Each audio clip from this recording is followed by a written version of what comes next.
ELP, Pictures at an Exhibition, was released in November 1971. It's 12 songs in 38 minutes.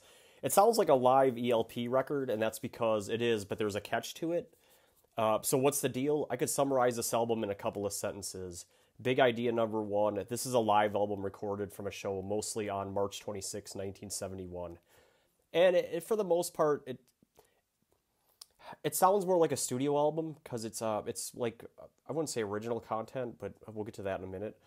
But there isn't like applause, and it doesn't feel like you're listening to a concert. There is some applause in some spots, especially at the end and at the beginning. But it sounds like a genuine recording.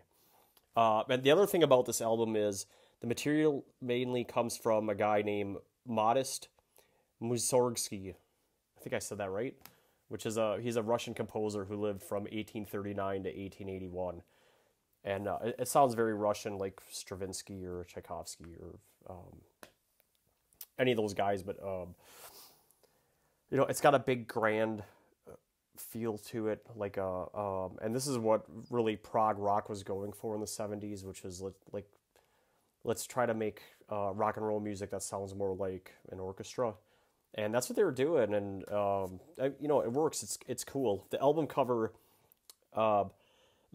it shows pictures hanging on a wall, like at an art museum, with the names of the songs labeled under each. Like you can see here, it's a picture frame, and then it says, I don't know what that says. The Old Castle. Okay. And but all the pictures are white. On the back, it's got white pictures, but on this frame, it's got the names of the songs and the track numbers.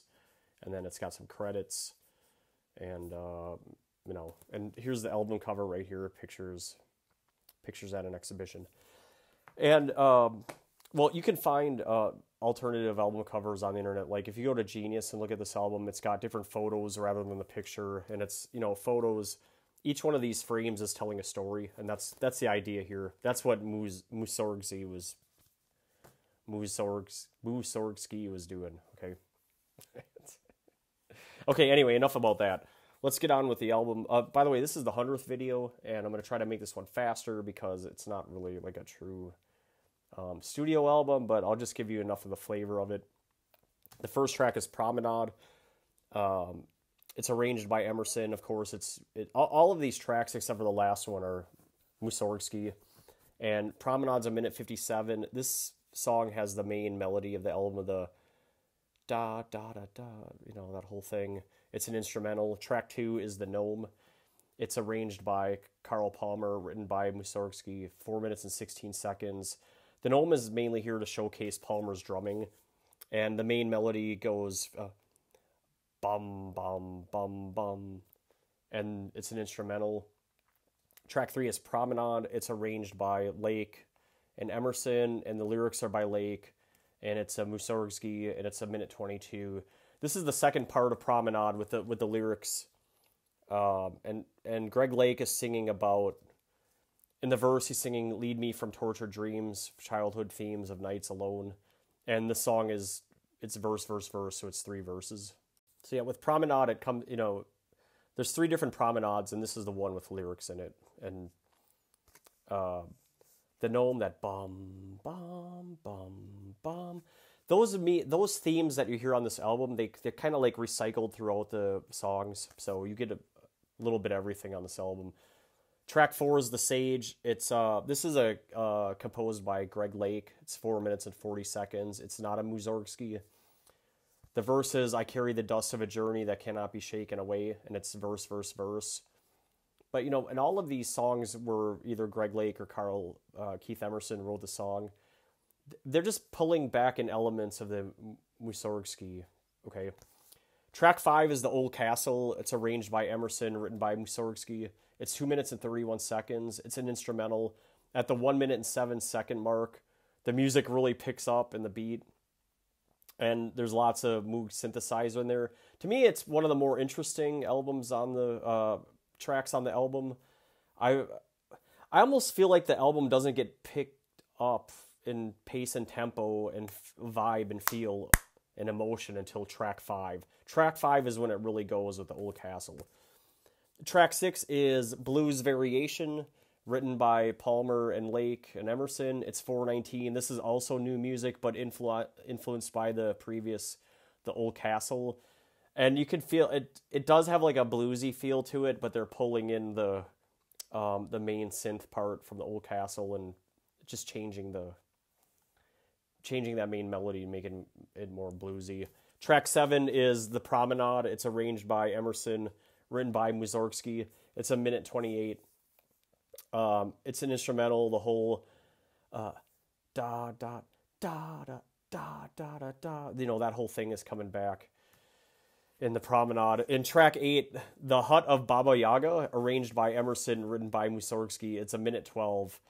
It's another instrumental. This is a faster paced song featuring an organ, probably a Hammond organ, or like the kind of organ you'd hear at a baseball game. But it sounds pretty cool. Track 9 is The Curse of Baba Yaga, and this is like the second part. It's by Palmer and Lake and Emerson. It's 4 minutes and 9 seconds. This song does the whole where thing, but not like the where, like not when you hear it like when a guitar is doing it. You can tell it's a synth. It's kind of cool the way Emerson does that. And then there's some fast playing bass by Greg Lake in the song. The verse, Greg Lake sings, doubles faces, dark defense, too loud, talk too loud but talk no sense. It's a verse, The Curse of Baba Yaga. Then track 10 is the third part. It comes back to the hut of Baba Yaga again. And it's the same as the last time, written by Emerson, or arranged by Emerson by Mussorgsky. It's 1:06 seconds. So there's a 3-track suite there at the end of the album. And then the last 2 songs are great. Track 11 is The Great Gates of Kiev, or Kiev, or people nowadays they say Kiev, or we always said Kiev. It's arranged by Emerson, lyrics by Greg Lake, and it's a Mussorgsky.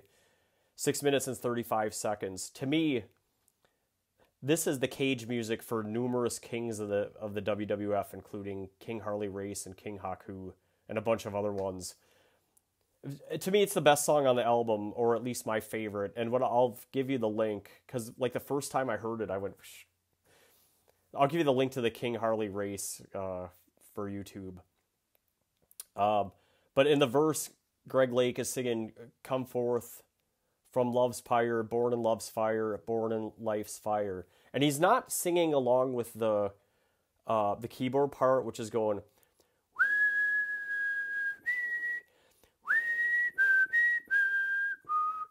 I'm probably out of tune, or out of pitch, but he's like singing a half a step behind it, or a half a beat behind it. So you're getting the full effect of the melody of The Great Gates of Kiev, but then you're hearing Greg Lake, and man, does he have a great voice.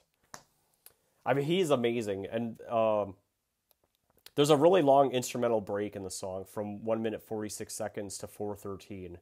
And in the outro is the end of the song. It's where Greg Lake sings, "There's no end to my life, no beginning to my death. Death is life," which the outro seems to summarize the meaning of the song, which to me, I mean, when I heard it, it's fairly negative, like death is life. I make of it what you will. It's a verse, refrain, verse, break, verse, outro. That's the song, The Great Gates of Kiev, or Kiev. Excellent track. And then finally, the last track is track 12, Nut Rocker. Which,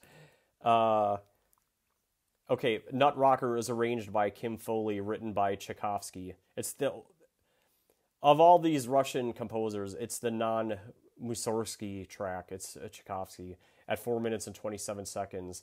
And this is the ELP version of the Nutcracker song, which is also played in the movie Elf. So I'll give you the link to Elf, but it's the whole.